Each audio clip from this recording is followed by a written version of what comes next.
Welcome back, everyone, to the Human Career Insights podcast, your guide to navigating career success. I'm your host, Vachechi Bafam, a certified professional career coach, human resources consultant, and founder of Huma. Whether you're just starting out or transitioning after years of service, this podcast is your go-to resource for invaluable tips and strategies.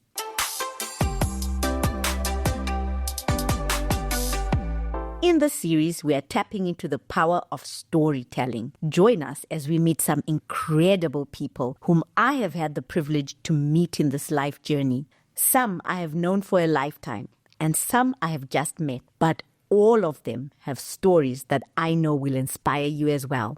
So, let's get inspired.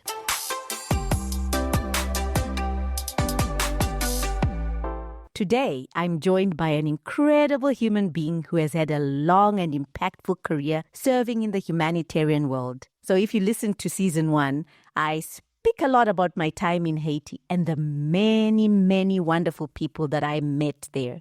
Ton is one of them. And I'm delighted that he has taken time out of his busy schedule to have this conversation on Human Career Insight. A very warm welcome to you, Ton. Thank you so much. Can you tell me a bit about yourself or tell our listeners a little bit about yourself? Well, my name is Ton van Zutphen. I'm a Dutch national and I've worked in development and humanitarian affairs for more than 40 years all over the world. I'm married and have 2 daughters. Both of them are working in development-related affairs. I'm a happy man. I'm still healthy at 73. I decided to retire when I was 66, and I am quite busy with many things that are not related to development and humanitarian affairs, such as sports and getting my house and my family in order. And I'm doing very well, and I'm very happy to be here and answer some questions which were relevant when I was still having a career. Thank you, Ton. Happy to hear that you're healthy at the grand old age of 73. Now, can you tell us what sparked your interest in humanitarian or, shall we say, development work? Well, I started off at university studying human geography, and in 1974, I traveled to India. When I saw the disastrous situation of India at that time and the serious poverty of the largest part of its population, I came to the conclusion that perhaps I could make a contribution over a period of 25 years and help to change the world. So, in fact, that travel to India in 74 opened my eyes and told me, look, I'm going to get engaged in development. And in fact, I did. After my academic studies, I started to work straight away in Tanzania and in Zambia, and later on in Niger. So this travel, 74, was really an eye-opening for me. Okay, Ton. That 1974, that's a whole, 25 years is a very, very long time. Now, this might be a difficult question to think back, but what were some pivotal moments that led you to becoming a humanitarian response director? I know that was some of the, one of the biggest jobs that you held during your career. Well, it's a fact that when I started off working in, let's say, in Niger in 1979, most of the work was related to development. And only from time to time, there were small humanitarian projects. And then later on, when I started with Oxfam and definitely in Bangladesh with ActionAid in the mid-90s, the work of development got sort of intermixed with humanitarian responses. And I found out for myself that both were needed and both needed to support each other. So although there are different approaches, they are needed in countries like Bangladesh and in many other countries in Africa. not separately, but together as much as possible. So I gradually, actually, without knowing it, I moved into the humanitarian real. And after I worked in Bangladesh, the end of the 90s, I started off working for a large organization, American organization. And then basically I had to set up the Humanitarian Affairs Department for Africa. Would you say that looking back, did you enjoy more the humanitarian aspect work or more the development work? I think it's interesting to ask this because I like both of them, but I'm kind of a guy who likes action. So I'm always thrilled, even if it's in sad situations, to get on with the action and try to help as fast and as good as possible. So my character really responds a lot more to humanitarian work than to what is considered to be slow development work. So it has more to do with the person who I am or who I became than, well, let's say an academic or an interest that is linked to an organization. So shortly, yes, humanitarian work requires quick actions. I'm kind of a person who likes to do that. You need to be very active. You need to get out and get there, etc., etc. So that's why I went on more into the humanitarian affairs sector than into the development sector. Okay, thank you, Todd. Now let's backtrack a little bit for our lay people. The difference between humanitarian work and versus development work. What would you say that is? Well, development work has a much longer range in terms of time and objectives, whereas humanitarian work, as you can see now what happened, for instance, even in Spain, in Valencia, you need to be very proactive immediately when things have happened, whether it's an earthquake or it's a flood. Immediate action is required. So it's not always to produce paper or not always to have long meetings that can stretch over weeks with results. No, you have to act immediately. And that's, I think, is one of the basic differences. And as I said, humanitarian work is very important, much more important than it was, let's say, 40, 50 years ago, because we're all linked to living on this planet, and things are like climate change and wars. They have become extremely prominent. Okay. Now, Ton, given that you're from the developed world, what kept you working in tough environments? Because generally humanitarian work in development is in tough environments.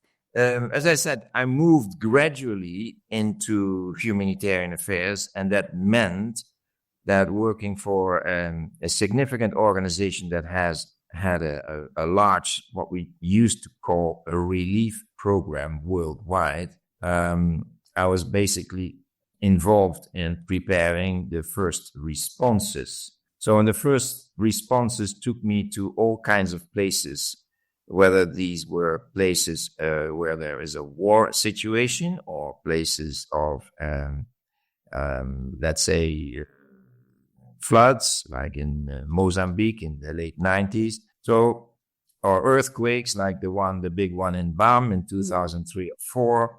So I had to go as a humanitarian worker to immediately respond to what happened as soon as possible. And those days, it was like, the first 24 hours you had to be on a plane and go and get there. Mm.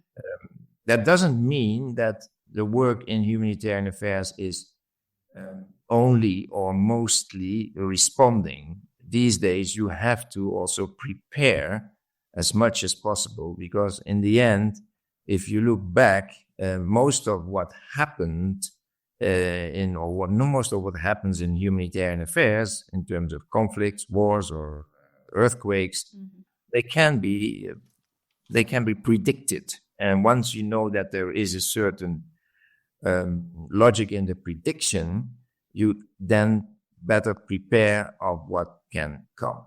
Okay, let's talk about the 40-odd year career. You say it's 40 years, isn't it?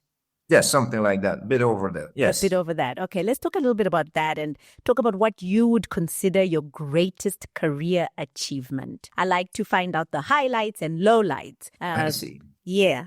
Well, I think that it's probably for everybody who has a long career in a certain sector. It's not always the biggest achievements that start in the beginning, but once you have acquired some experience and, let's say, expertise.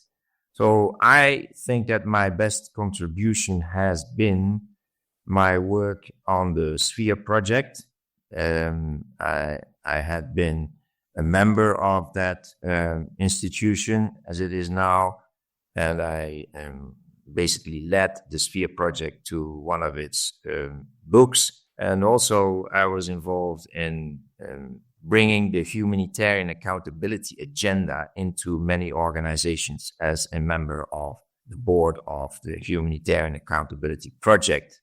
And I think this is all, of course, linked to a bit of institutional stuff, but I think it's important for me to be kind of recognized that with my expertise and experience that I had gathered over 15, 20 years in the field, that I could make that contribution, and that actually organizations from small to big and also countries that were involved in humanitarian affairs were taking a notice of that.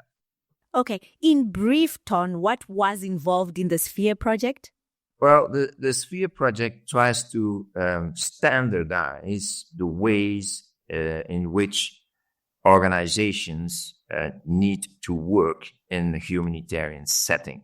So it was all about a process to get to the best possible standards in the field. So to avoid that all organizations did all kind of different things. And in terms of the sectors, the Sphere project was involved. For instance, water management and health management were some of the more important subsectors. These days, there's also protection.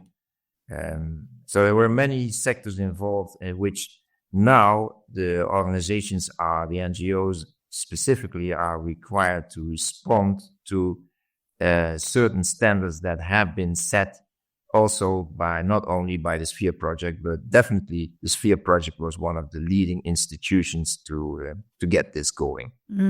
Okay, sounds like a great project.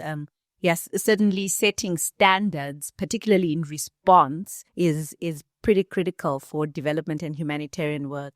Can you describe for me, you mentioned the number of responses that you were responsible for or that you led. Can you describe a particularly challenging response effort and also a little bit maybe of how you overcame those obstacles?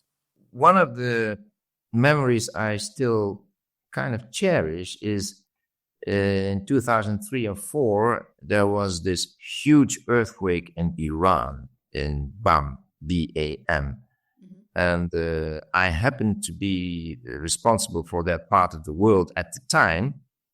And I was kind of prepared that always something could happen in Iran and obviously next door in Afghanistan. So for Iran, I had a permanent business visa for 6 months. So once this huge earthquake started or happened over Christmas, 2 days later, I was already on site, and I didn't really have anything.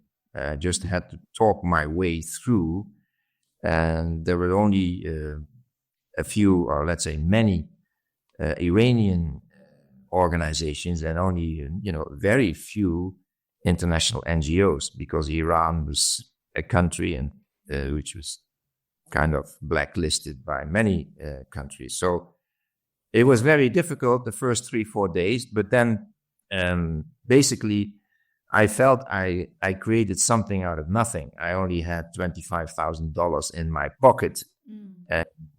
talked it with organizations to say, look, we can do this, we can do that, awaiting the donor interests from many countries that had an embassy in Tehran. So that was very challenging in terms of the way to do this, and it was actually made more difficult because when I was there in Bam, everything was destroyed. So we had to sleep on the tarmac of the airport, and it was extremely cold. It happened over Christmas, and overnight the temperatures went close to freezing point. So it was physically challenging, as they say, but I was actually suffering. And also in terms of trying to get things going, it was very difficult. But in the end, 3-4 weeks later, we had things going. And I always felt as this is a good example of how things can be done. And I still remember that when I left after 5-6 weeks, the Iranian government, they basically thanked us, the organization I worked for being so proactive. And it wasn't always easy to work with the Iranians, but in the end, we made it work. It sounds like you had put your life in danger here. What kept you going? I have not actually met people who have started to work in humanitarian affairs and then say, well, actually, I don't like to do that anymore. So it's a very kind of a profession that gives you the possibility to be proactive, that makes you valued by a lot of people around you, including your family. It is always, every day is different. So that keeps me going. I always had an interest, and I kind of, after so many years, I knew what to do and what not to do. So it becomes a profession, as I said. A lot of people say, well, you were a volunteer or no. Yeah, being a humanitarian professional is a profession with all the standards and all the approaches and the policies, etc. But on top of that, you have a very interesting life. Yeah, every 2 or 3 months you're in a different country. Although the situations are always sad, you have the feeling that you can definitely be close to helping people as much as possible. So these things, they keep me going. Okay. Many questions come up from that answer, Ton. You talked about the physical suffering that you endured during this particular response. But I, for one, know that you still run marathons. What tips do you give humanitarian workers in terms of health and fitness? I'm kind of a person who came back late to my physical sporty interests, but definitely yes. You have to remain active, not just in terms of your work, but also in terms of your body and your mind. And I know now that a lot of humanitarians, they do mindfulness and yoga and Pilates, etc. But in my days, basically, it was all about jogging or running. And in many humanitarian situations, there are no fitness gyms, so you have to go outside and do your thing. Yes, I still run, and it's part of my life, and I still walk long distances, which is part of my life. So a healthy mind must sit in a healthy body as much as possible. So that has become part of my mantra, and I would like to suggest to all these humanitarian professionals that are working in stressful situations, sports is one of the best things to diminish stress. Okay, thank you for that, Ton. Another question from the previous answer you gave me is to do with your travel. You've traveled all over. What country did you enjoy the most despite it being a response? Well, people always ask me, what country do you think is the most beautiful you were in? Mm-hmm. And I always say it's Afghanistan because of its beautiful colors and its wonderful people. But yeah, I never really thought that through. But um, you and me, we met in Haiti some 13, 14 years ago. I enjoyed my time very much in Haiti. It was a difficult situation, and it still is. But I met some wonderful people there who had nothing to do with our work, and I had wonderful colleagues who all stayed on for a very long time to work with me, and I stayed myself for more than a year. So yes, Haiti has a special place for me, and but that is not to say that other countries, like I have a special relationship with the Congo, for instance. Yeah, now my daughter works in Goma, the kind of humanitarian capital where humanitarian work is ongoing for at least 30 years now. There are many countries which I've left good memories. In fact, all of them that I worked. So there is nothing really to be said in the sense that this was a failure or I didn't like it there. Basically, people are good everywhere, and you find excellent people in the most disastrous situations to work with. And most of these places were non-family stations. And you mentioned your daughters. Was it a sacrifice for you being away from them? Well, the jobs that I had were always, I had to set up a program and then stay on for, let's say, between 3 and 6 weeks, and then I would move home to my base location. So I had always specifically looked at positions where I could bring my family, whether this was Bangladesh or Nairobi or wherever there was a good school. And I know I was kind of privileged to be able to do that. It's not so easy anymore. Yeah. So let's say I was based in Nairobi for 2 years and then spent most of my travels to Sierra Leone, Liberia, Congo, Mozambique, Mali, and Niger, for instance, in those days, the end of the 90s. But my family was then based in Nairobi, and I was on and off all the time. So that's the way I did it. But now these days, having a family and getting to a central location somewhere in Africa or in Asia is not so easy anymore. Of course, the way of working has changed. There's a lot of online stuff going on, and people don't need to be in situ everywhere all the time. But 25 years ago, there were still many positions where you could take your family and be based in a kind of spot like Nairobi, where you have all the facilities. Changes will take place all the time and will continue.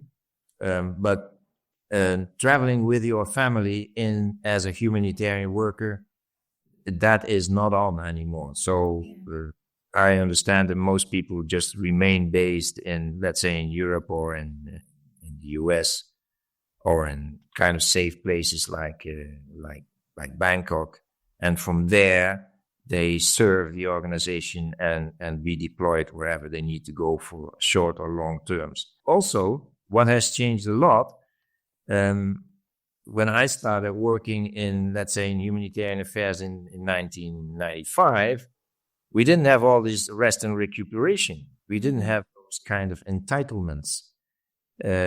Once you're in, yeah. And when you're really tired, you could ask for some leave, but that wasn't institutionalized, these R&Rs. I think that has changed a lot in terms of family situations, and you can now regularly go back to your family, whether the family is in the US or in Europe, for instance. Ton, did you learn any languages during your travels? What languages do you speak? Yeah, I speak 4 or 5, but I mean, I remember in Niger, I learned some Hausa and I forgot it. And in Bangladesh, I tried to learn some Bangla and I forgot it. So it's not that simple to learn the local languages. But I kind of get along with English and French and German and Dutch and a bit of Italian and Portuguese and Spanish. So I'm covered, as my friends from the US always used to say. There is not always enough time to learn local languages, and that is an issue. Certainly, if you're deployed, the last thing you need to put your effort and time in is trying to learn a local language, because it could be that 3-4 months later you're gone again. So is it worth the investment? But I like learning languages. I'm learning Korean right now. And I'm trying to still improve my Spanish. So it's also good because, as you know, when you get older, keep your brain going. Learning language is one of the best things. Languages are one of those important things when you move into a new place, like I have done quite a lot. The local language is always something that you want to learn because it's so much easier to communicate. There's the saying that, when you speak to someone in their language, you actually speak to them, you actually speak to their heart. So, Ton, you have retired. Now, a question for you. When can one start planning for retirement, savings, all that comes with retiring? Yeah, it's obviously a little bit different for everybody, but there are some certain, again, I would say guidelines that apply to most, if not everybody. First of all, the good thing about working in humanitarian affairs, being deployed, is you have a good salary. And very often it's tax-free. So you're able to put up a buffer of money. So it's important, obviously. Money is not the objective, but it's a means for safety and security. Yeah. Then, as I said, you should not. Your body is being abused when you are in a humanitarian deployment setting because you work up to 12 hours a day. You don't really rest. You sit a lot, you wait a lot, etc. You're often stressed, etc. So make sure that you have 1 or 2 healthy physical activities which you can take over or onto your time when you are retired. A few of the simple things are always the best. Cycling, you can cycle all the time into your grave, so to speak. Yeah. So cycling is good. Running and walking is also good. So do something that is physically makes you better. And then, sorry, I cut you off. You can. No, go ahead, because I can speak a lot about this. That you need to have a good place to retire to, and that's not something that comes at the last minute. So you have to work on that for at least 5 to 10 years before, and make sure that you'll be happy in the place where you're going to retire. So over to your next question. Ton, you gathered plenty of experience. What are you doing to pass on the knowledge? Well, I have kind of some clients do this pro bono, who I give some advice. I'm not really a coach or a mentor, but I speak with people with whom I worked before, and they will ask, can I put you in touch with so and so because they have this and this problem. But I do understand, and I speak about my experience, and I kind of the feeling, Bachi, that a lot of the younger professionals they have problems with their managers. It's a really, a lot of them. It's not about so much about the kind of work they do, but it's all linked to people whom they work with. And let's put it in the proper frame. Yeah, The typical humanitarian professional has a 1-year contract in country X to respond to a humanitarian situation. And the moment he or she lands there, the business is going already on. And they have to fit into the teams that are already there. Yes. So you cannot sort of start arguing with your manager. You cannot try to understand or change whatever is happening on the ground. It requires a lot of flexibility and ways to adapt and adjust from all these young professionals that are being deployed immediately. And that is not easy. I've been in those situations a few times. I arrive somewhere and there's always a super manager somewhere. And if it didn't work within the next 2-3 months, I just leave. Yeah. Other people stick in there for the money or for whatever. Yeah. But my suggestion is, if it doesn't work out with your manager, your supervisor, your boss, your director, step back and try somewhere else. You know, you cannot on your own change the world. You cannot on your own make everything happen that you dream to do. But you know, you shouldn't. How do I say this? You should not compromise your own life, your own health situation, your stress levels, etc. So step back when the time is there. If it doesn't work out, you know, step back. There are plenty of jobs in the humanitarian sector. I want to tap into your experience as a hiring manager. As a coach, I always get asked this question: what do people look for when they are hiring in the humanitarian world? So, I mean, aside from the requirements of the job description, what did you look for in the people that you hired? One thing has become very clear in terms of, let's say, the academic qualifications. These days, everybody has it.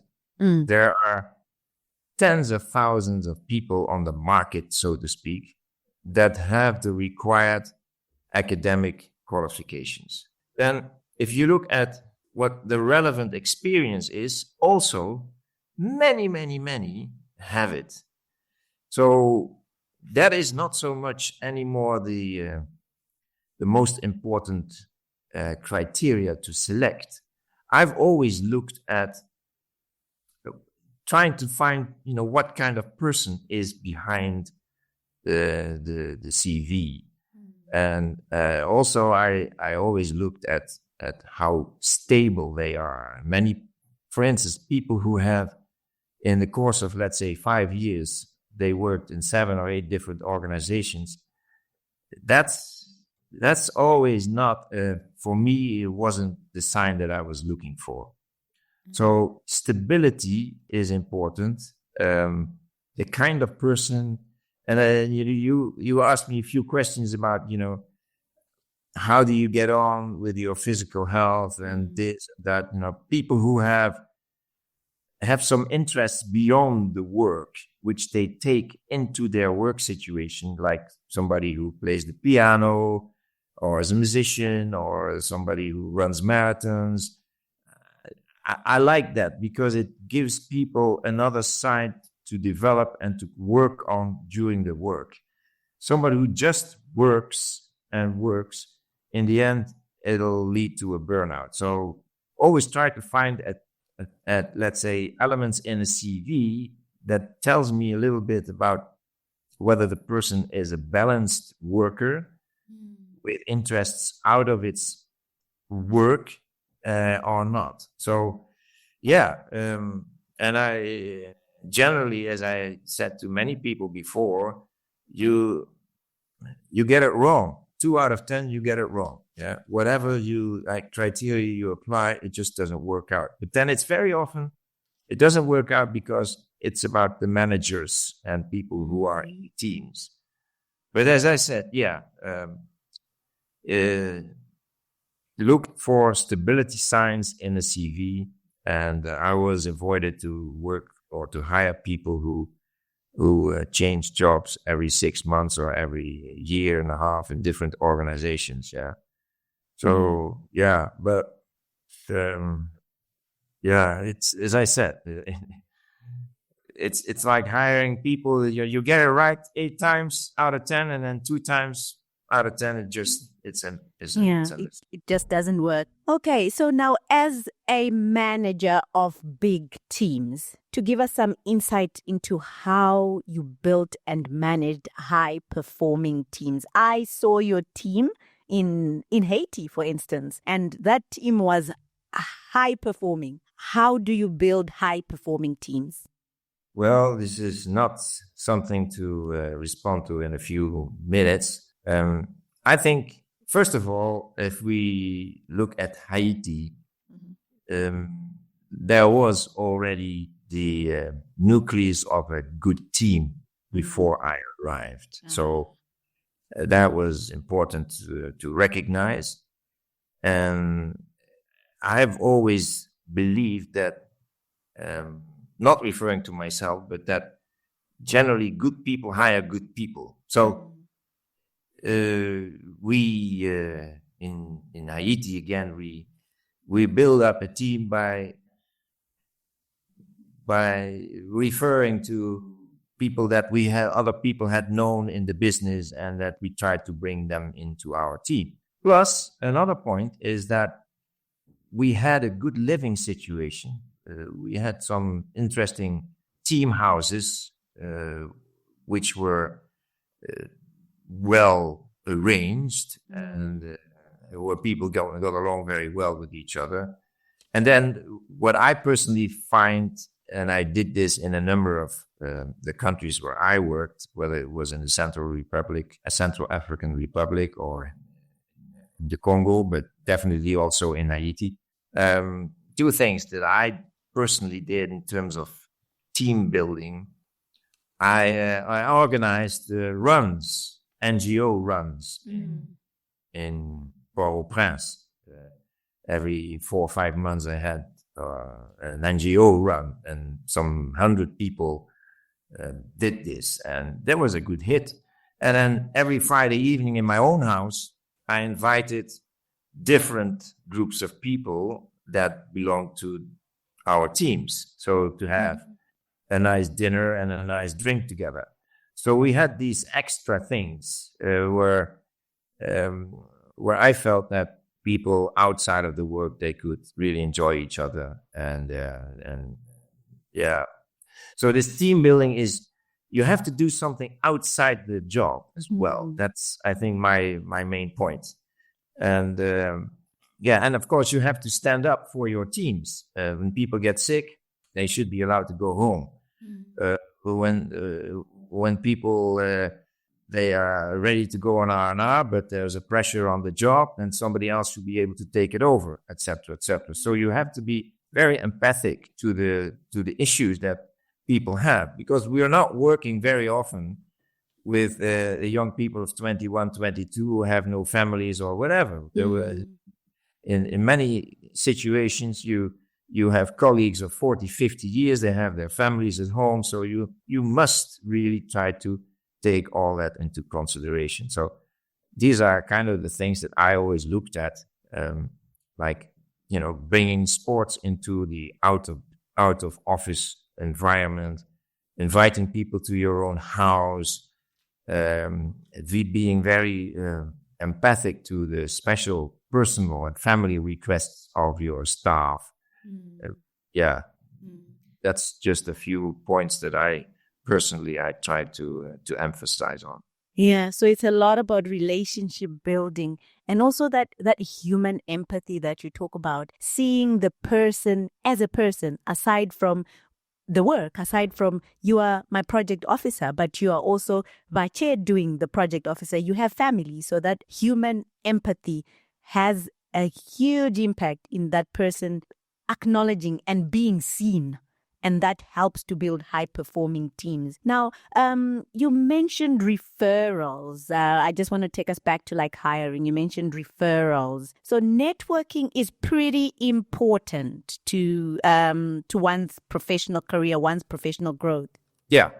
And even more so because of the digital environment in which we work now. But in the humanitarian affairs, you need different kinds of people. You need people who can basically arrive and get going the next day, and they're okay. Yeah, there are other people. They're very good at what they do in terms of, let's say, trying to write up grants, but you need to give them space to work. So there are different types that you can refer to for different positions. It's not always the typical high-performing, fast-moving humanitarian professional you need. You need also people who can write up things and who can listen and who can bring a balance in the team. So referring to the kind of people that you need, they really that is really linked to the job description. Somebody who delivers food in an isolated conflict situation needs to be a different person from somebody who writes up grants in the head office. Yeah. So this referring is not always such an easy thing to do, and you have to be very careful these days, because if you refer to somebody and somebody else finds out, this leads to all kinds of privacy questions. In the end, Bache, once you've been, let's say, 20, 30 years in the field, you have a huge network, and for this job, I need that person, that kind of person. And then you try to find them. And as I said, if you deliver food, you need to be a different person from then if you are expected to be an excellent grant writer. But you need both of them.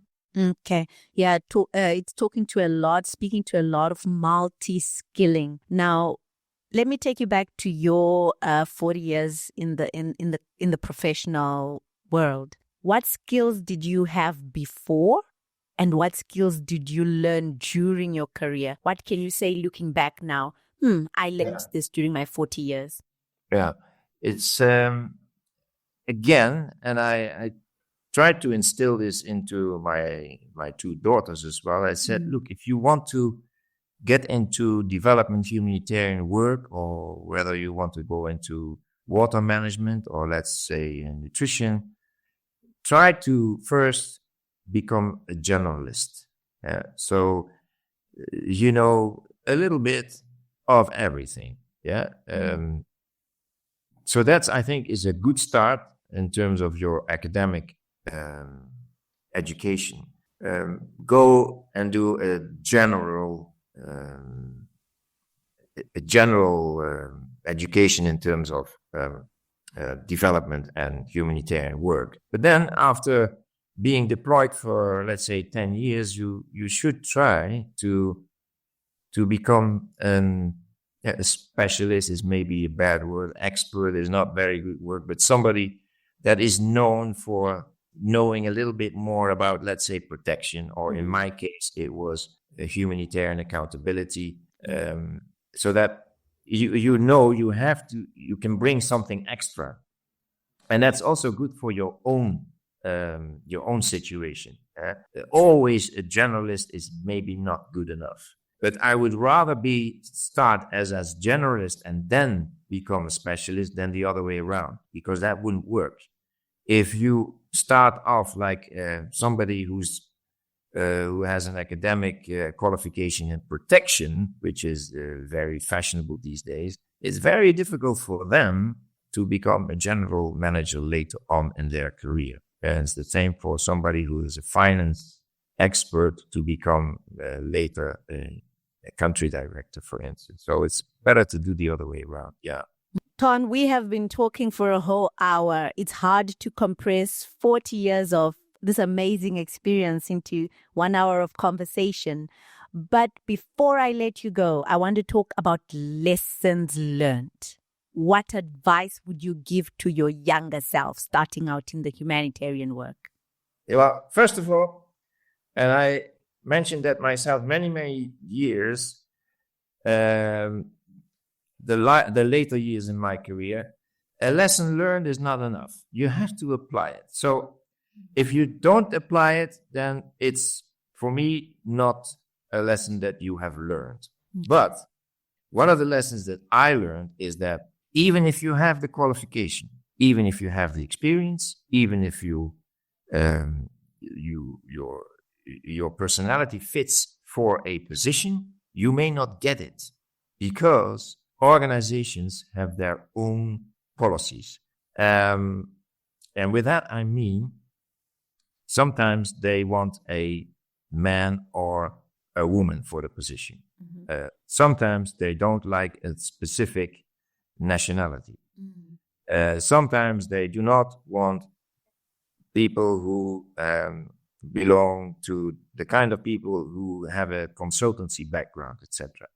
So you will never find out exactly why you don't get the job, but it doesn't mean that you are not able to do the job. That's number one. So take it in your stride. It'll happen a couple of times in your life. And secondly, even if you have a good job, you should try and test your market value regularly, not every month, but once every 6 months, you just go and find another position and see whether you're good in the market. You need to have the ability to move on later, because most of the humanitarian contracts, they're either 1 year or maybe 2 years. So, and anything can happen. If you're not part of the core budget and you are attached to a project and there's an issue, then you may actually lose your job. So always try and test your market value. Last but not least, to those who have kind of the bad luck to have 1 or 2 bad managers in their lives,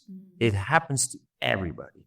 So either you stick to it and you stick it out or whatever, or you step aside. I've had a few managers with whom I did not get along, and then I left. But before you leave, you better find another job. Other people stick to the situation. It's kind of what kind of character you have. But my advice would be, if, first of all, you will have during your life several managers that you do not get along with for whatever reason, my advice is then step aside and find another job. Thank you for those critical lessons shared. Ton, any final thoughts, any last messages, particularly to our aspiring young humanitarian professionals, someone starting out? I think that looking back to my life as a development and humanitarian professional, I think it's one of the top professions that a person can do in his or her life. It gives you a lot of recognition. It requires a lot of work, but if you like your work, which I did, that's not an issue. It takes you to all kinds of places in the world. You meet all kinds of people. You understand better how people in different cultures live and work. You become appreciative of things that are difficult in life. So it's a wonderful profession. I can recommend it to everybody. There are some drawbacks, obviously, because you're out of your own house, your family is far away. But I would do it again. And I'm very happy that my own family is very supportive of this. And we're all kind of linked to humanitarian affairs these days. So my advice is, you should consider, if you really want to do some international relief work, you should consider it. I have not met anybody in my life who said, look, my mistake was to go into humanitarian work. No. It's really something that is valuable, and that the idea to help people is one of the basic moral standards that I have and that I think I share with billions of people. Yes. Thank you, Ton. A very fulfilling career it seems you have had, this life of service. Thank you for joining us on Humor Career Insights. To our listeners, Ton inspired me, and I hope that you are inspired. Until next time, stay inspired.